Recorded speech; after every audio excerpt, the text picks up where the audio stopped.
They didn't knock. They never did. My ex-husband and his mother stormed into my parents' house like they still owned me. I was in the kitchen trying to get a handle on dinner while my teenage daughter, Emma, studied in the dining room. The sudden intrusion made my blood boil. "What are you both doing here?" I demanded, putting down a bowl and stepping into the hallway. Mike smirked, his eyes cold. He hadn't changed. "We have unfinished business, Lisa. It's about the past, about money." I could see Emma peeking out from behind the doorframe, concern etched on her face. She knew enough to stay hidden but close. Carol, Mike's mother, crossed her arms. "This is about what's rightfully ours, Lisa." "Rightfully yours," I shot back. "You have no right to barge in here." Mike stepped closer, his voice low. "You owe us, Lisa." "Owe you for what?" I spat. The nerve of them. Emma stepped forward, her voice trembling. "Mom, do you need me to call Grandpa?" "No, sweetie," I replied, trying to keep my voice steady. Turning back to Mike, I added, "You need to leave now. We have nothing to discuss." Carol's eyes narrowed. "You think you can just walk away from everything without consequences? Think again." I scoffed. "The only consequences are the ones you've brought on yourselves." Mike took another step forward, close enough that I could smell his cologne. "If you won't talk to us willingly, we can take this to court. You can't hide forever, Lisa." I clenched my fists, my nails digging into my palms. "You're not welcome here. Get out before I call the police." Carol sneered. "You're making a mistake, dear." Mike looked at Emma. "This affects you too, Emma. Think about your future." Emma stepped beside me, taking my hand. "My future doesn't include you," she said, her voice stronger than I felt at that moment. Mike's face hardened. "Fine, we'll be back. You can't run from this forever, Lisa." I watched them leave, slamming the door behind them. Emma hugged me, and I felt my resolve solidify. This wasn't over, but I wouldn't let them bully us anymore. "Mom, what did they mean about money?" Emma asked, her eyes brimming with worry. I sighed, leading her back to the dining room. "It's complicated, honey. They're trying to stir up trouble because they're bitter about the divorce, but we'll deal with it together." Emma sat down, her face a mixture of concern and determination.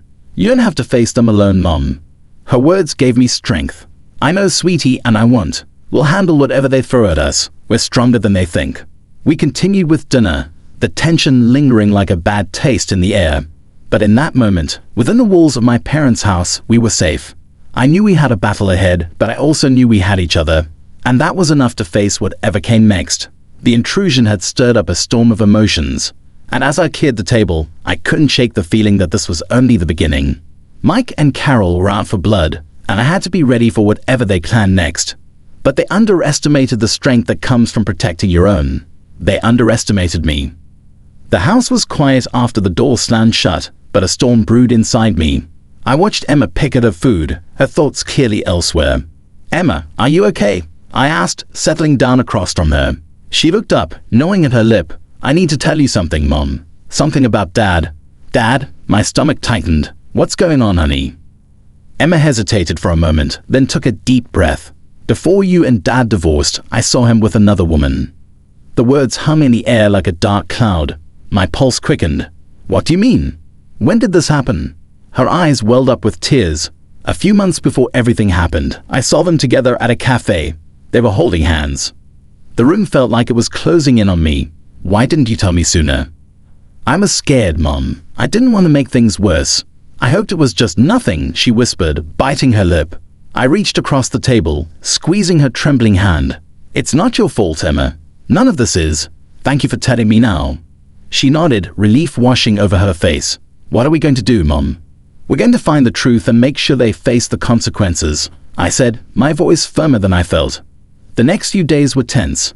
I couldn't shake the image of Mike with another woman. I needed answers. One evening, as I sat on the couch with a cup of tea, I called my friend Mandy. She was a part-time investigator, and I trusted her. "Mandy, I need your help," I said as she picked up. "What's going on, Lisa?" Her concerned voice was a small comfort. "Mike was cheating on me before the divorce. I need proof. And if he's hiding anything else, I need to know." There was a pause before she responded. "I'll look into it, but be careful, Lisa. These things can get ugly." "I know, but I need to do this for Emma," I replied, glancing at my daughter who was engrossed in her homework. Emma and I had more conversations over the following week. She remembered small details about the woman she'd seen with Mike, an old friend of mine, Rachel. The betrayal stung deeper, knowing someone I once trusted was involved one afternoon. I confronted Emma in the living room. "Emma, what else do you remember about that woman with your dad?" Emma looked up from her book, her eyebrows knit together. She had dark hair, kind of curly. I think it was Rachel. My heart sank. "Rachel, are you sure?" Emma nodded slowly. "I saw them together more than once, Mom. I'm sorry." "Don't be sorry, sweetie. You've helped more than you know." I struggled to keep my voice steady. Emma sighed. "I wish things were different." "We can't change the past, but we can shape our future," I said, wrapping an arm around her. "We'll get through this." Mandy soon had news. She gathered enough evidence. Emails, photos, even financial records that proved Mike's affair with Rachel. The betrayal was now concrete. As I sifted through the damning evidence, my resolve hardened. This wasn't just about the affair, it was about the lies and deceit that ripped through our lives. Mike had to face the consequences, and I would make sure he did. Emma and I were in this together, and that gave me strength. The storm was far from over, but now I had a direction and a purpose. We would expose the truth, and Mike would finally see the fallout from his actions. Over the next few days, I took Mandy's gathered evidence and pieced together the timeline of Mike's affair. The betrayal hurt, but knowing the truth fueled my determination. I needed more, so I called up an old friend who worked at a small-town investigative firm. "Lisa, it's been a while," said Jerry as we sat in his cluttered office, photos filling the walls like trophies of solved cases. He offered me a smile, though his eyes were serious. "What can I do for you?" "I need your help," I replied, handing him the folder Mandy had compiled. "My ex-husband, Mike. I need every detail you can find on him, and this woman, Rachel." Jerry flipped through the pages, his brows furrowed. "You sure about this? Digging up more might be rough." "I'm sure." My voice didn't waver despite the churning in my gut. "I need to know everything." "I'll get on it," he said. "Give me a few days." As I left his office, a sense of both dread and anticipation hung over me. I busied myself at work, trying to remain focused, but my thoughts always drifted back to the revelations. Days later, Jerry called me. We met at a quiet diner away from prying eyes. He slid a second folder across the table. "You might want to sit down for this." Inside were more than just photos and emails. There were financial statements. Mike had been siphoning money from our joint savings for years, funneling it to secret accounts that funded his double life with Rachel. My fingers trembled as I sifted through the evidence. "He'd been meticulous," Jerry said, sipping his coffee, "but not enough to cover his tracks completely." "I can't believe this," I murmured. "Not just the affair, but the money, our savings." Jerry nodded. "Betraying your trust like this, what do you plan to do?" I closed the folder, a fierce determination rising within me. He thinks he can get away with this, but he's about to learn otherwise. Back home, I spread the new evidence across the dining table. Emma joined me, her eyes wide with curiosity and concern. "Mom, what did you find out?" "Turns out your dad was doing more than just cheating," I said, showing her the papers. "He was stealing from us too." Emma looked through the documents, her face a mix of anger and sadness. "How could he do this to us?" "I don't know, honey," I replied, hugging her. "But I promise he'll pay for it." Later that night, I called Mandy. "I've got more now. Enough to confront him." She sighed. "Lisa, just be careful. This kind of confrontation can get messy." "I know, but I can't let him get away with this." The next day, I arranged a meeting with a family lawyer recommended by Jerry. We discussed the financial evidence, and he assured me we had a solid case. "He'll have no choice but to face the consequences," the lawyer said, his voice firm. "You've got him cornered." Despite knowing this, a knot of anxiety remained tight in my chest. With the evidence gathered, I now prepared myself for the next step, confronting Mike and Rachel face to face. It was time to reveal what I knew and watch their deceit unravel around them. As I sat on the edge of my bed that night, Emma's quiet presence beside me, I felt a sense of resolve wash over me. This wasn't just about revenge. It was about reclaiming our lives from the shadow of deceit. Together, we bring the truth to light, and Mike would finally face the fallout of his actions. With the evidence in hand and a plan forming in my mind, we waited. The storm was about to break, and I braced myself for the confrontation ahead. I sat at the local coffee shop, staring at the door every few seconds. Rachel was late, but I expected nothing less. She liked to make an entrance. I sipped my coffee, the bitterness matching my mood. Finally, she sauntered in, her hair perfectly styled and her makeup impeccable. She spotted me and rushed over with a smile that didn't reach her eyes. "Lisa, long time no see. How are you doing?" "Well, Rachel, how about you?" I kept my voice neutral, gesturing to the seat across from me. She settled in, crossing her legs and leaning forward slightly. Oh, keeping busy. Life after divorce, right? I forced a smile. Right. Funny how things turn out. Her eyes flickered, a brief flash of something guarded. Yeah, funny. So what have you been up to? Keeping busy myself, I said, taking another sip. Emma and I have been adjusting moving forward. Speaking of moving forward, I heard you ran into Mike recently. Rachel's smile faltered for just a second, but she quickly recovered. Oh yeah, small world, huh? Small town, more like, I replied, giving her a pointed look. You never really know people as well as you think you do. She fumbled slightly with her cup. What are you implying? I leaned in, my voice low but firm. I think you know exactly what I'm implying, Rachel. Her face paled slightly before she plastered on another smile. Lisa, if you have something to say, just say it. I know about the affair, I said flatly, watching her reaction closely. I know everything. Rachel's facade cracked. She set her cup down, her hands trembling. Lisa, it's not what you think. So, you weren't having an affair with my husband. You weren't helping him steal from me. I asked, my voice dripping with sarcasm. She looked around nervously, her voice a whisper now. It wasn't supposed to happen like this. Mike said he was leaving you anyway. He said you were done. And the money? What about that? Was I done with our savings too?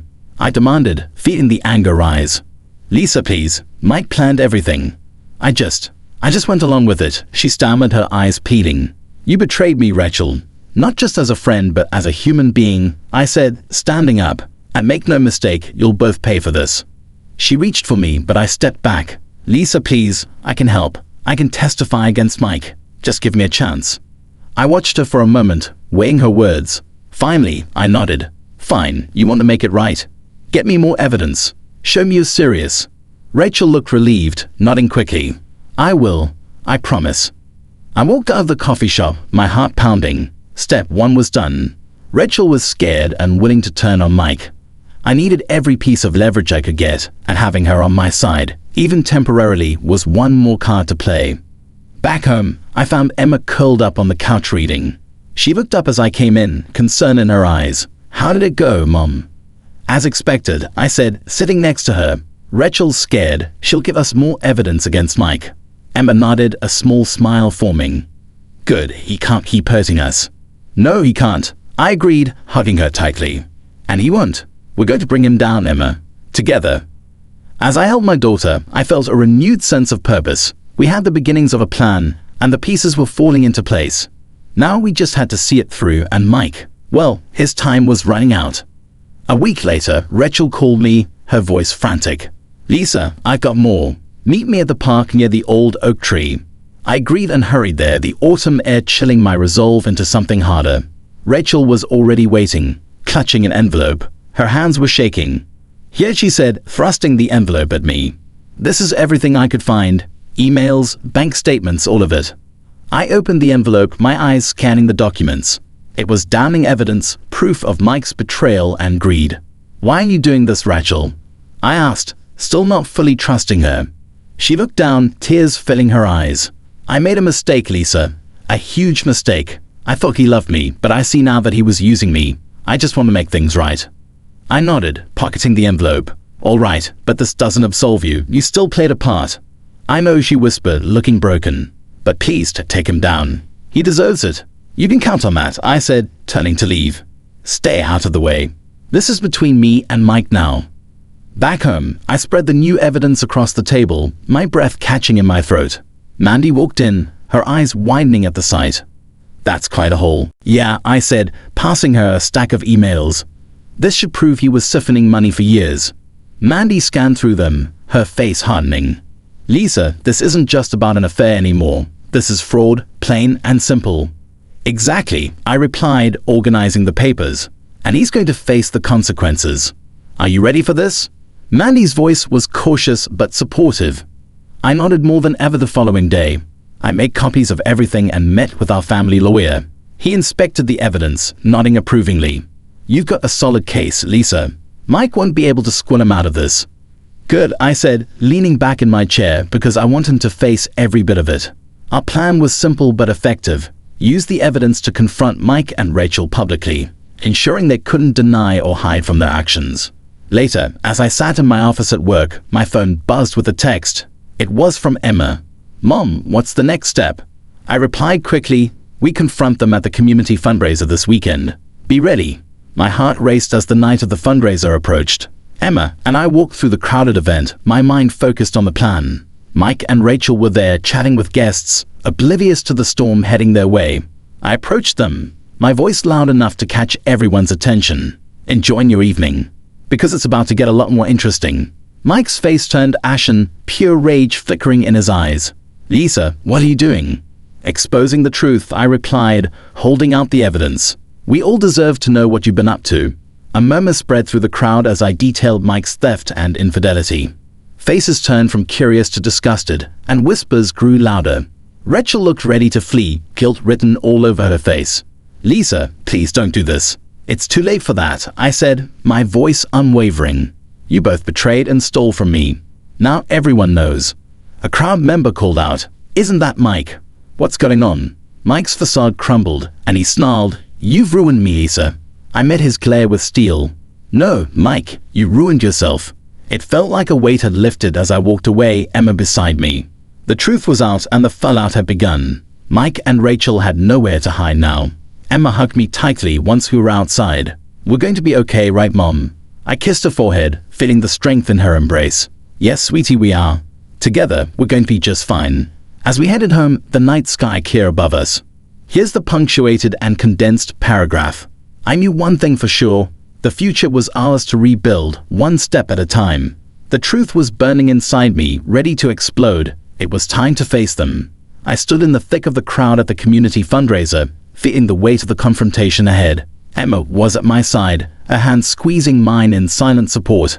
I caught sight of Mike, flanked by a few colleagues, his charm on full display. Rachel hovered nearby, eyeing me with a mix of fear and defiance. It was now or never. I cleared my throat and stepped forward, raising my voice enough for everyone to hear. "Ladies and gentlemen, I apologize for the interruption, but I have something important to share." Heads turned in my direction, and the room fell silent. Mike's eyes narrowed, his smile faltering. "Lisa, what are you doing?" "Enough lies, Mike," I said, holding up the stack of evidence. "It's time everyone knows the truth about you and Rachel." A murmur spread through the crowd as I began laying out the details. The affair, the theft, the betrayal. Faces turned from curious to shocked to disgusted. Rachel looked like a deer in headlights, frozen as I revealed their sordid secrets one by one. "Mike's been siphoning money from our joint account for years," I said, my voice unwavering. "He's been using it to fund his affair with Rachel.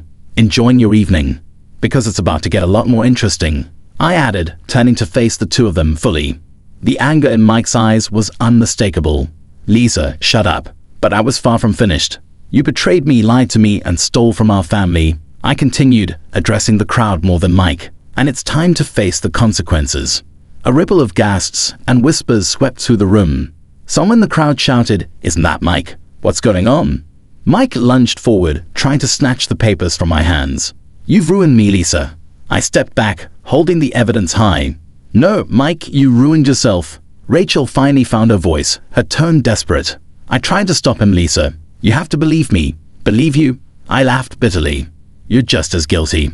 You knew exactly what you were doing." The air was thick with tension as the fundraiser organizers pulled me aside, trying to defuse the situation. But the damage was done. The truth was out, and there was no taking it back. As Mike and Rachel stood there exposed and humiliated, the crowd began to turn against them. Colleagues avoided their gaze, friends whispered behind cupped hands, and some even walked away in disgust.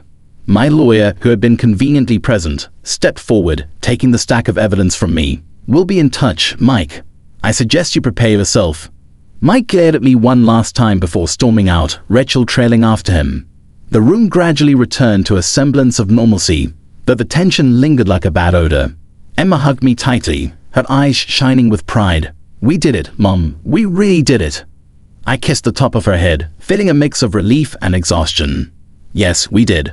And now we can start to move on." We left the event, the cold night air feeling like a fresh start. As we walked hand in hand, I knew the road ahead wouldn't be easy, but it would be ours to walk, free from the shadows of deceit. Back at the house, as Emma drifted off to sleep, I sat by the window, looking out into the darkness. The fight was far from over, but for the first time in a long while, I felt a sense of peace. The truth was out, and the healing could finally begin. Together, Emma and I would rebuild our lives one step at a time. The fallout began almost immediately. Mike's phone calls went unanswered as colleagues, friends, and even family members turned their backs. His once flawless reputation lay in ruins. At work, the whispers grew louder until they reached the ears of his superiors. I received a call from an old friend who worked in Mike's company, the tone hushed and serious. "Lisa, you won't believe it. They're launching an internal investigation into Mike's finances. He might lose his job." "Good," I replied coldly. "He deserves everything that's coming to him." Meanwhile, Rachel's world was unraveling too. Her husband, blindsided by the affair and fraud, filed for divorce immediately. She showed up at my doorstep one evening, eyes red and swollen. She clutched a piece of paper in her hand. "Lisa, please," she pleaded, her voice breaking. "I need to talk to you."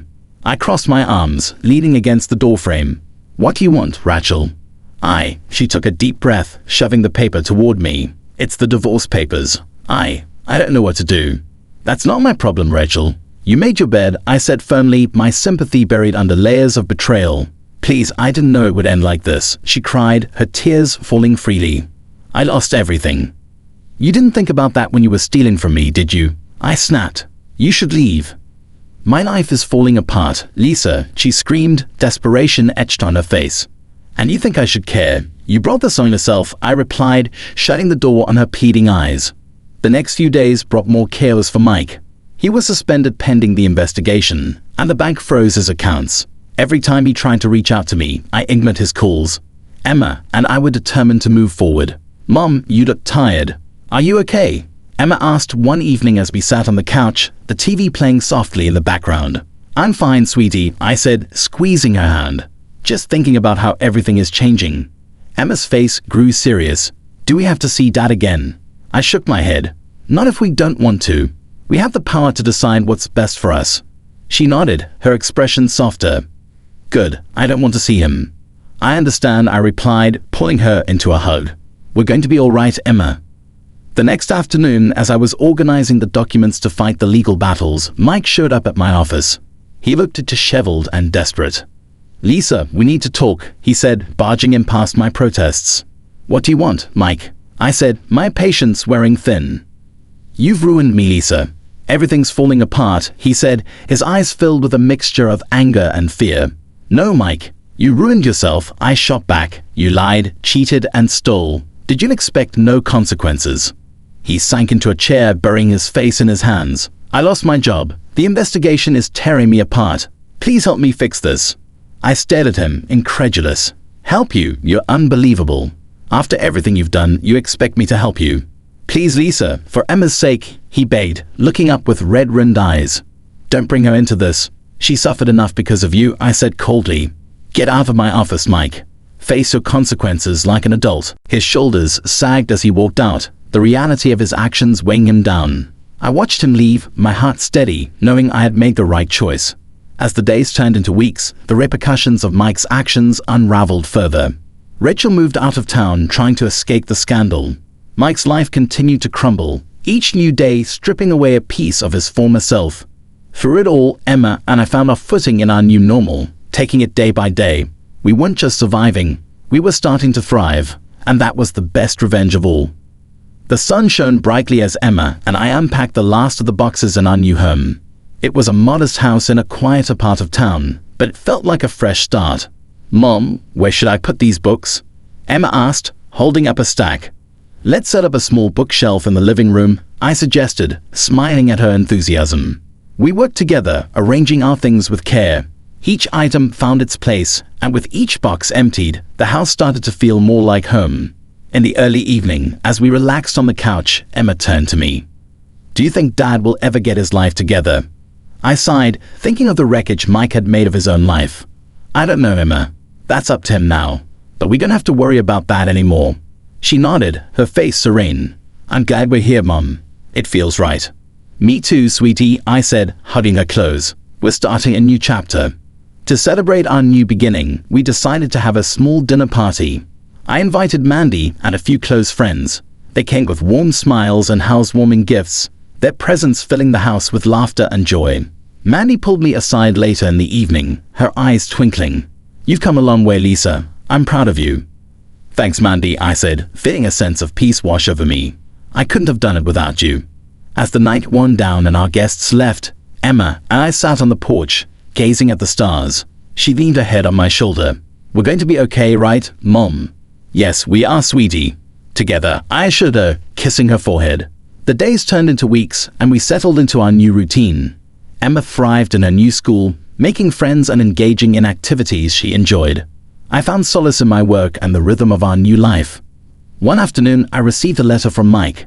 He had lost everything: his job, his home, and most of his friends. But the tone of the letter was different. It wasn't angry or blaming. It was reflective, almost remorseful. "Lisa, I know I have no right to ask for forgiveness. I just wanted you to know that I realize the depth of my mistakes. I'm sorry for the pain I caused you and Emma. I hope you both find the happiness you deserve." I read the letter twice, feeling a mix of emotions. I decided not to respond. Mike's journey was his own now, and I needed to focus on ours. "Mom, is everything okay?" Emma asked, noticing my thoughtful expression. "Yeah," I said, smiling. "Just thinking about how far we've come." "Me too," she said, her eyes bright. "I can't wait to see what's next." Life continued, filled with small, meaningful moments that stitched our days together. Emma and I grew stronger, not just as individuals, but as a family unit. We learned to cherish the quiet joy of everyday life, free from the shadow of deceit and betrayal. One Saturday morning, Emma and I decided to plant a garden in the backyard. As we dug into the soil, planting seeds for the future, we laughed and talked about our dreams. "One day, this garden will be full of flowers," Emma said, her eyes shining with hope. "Yes, it will," I agreed, feeling the richness of the soil in my hands, just like our lives. As the sun set, casting a golden hue over our new home, I felt a deep sense of contentment. The journey had been hard, filled with pain and betrayal, but we had come out stronger. The future stretched before us, a path we would walk together, step by step, one day at a time. And for the first time in a long while, I knew we would be all right.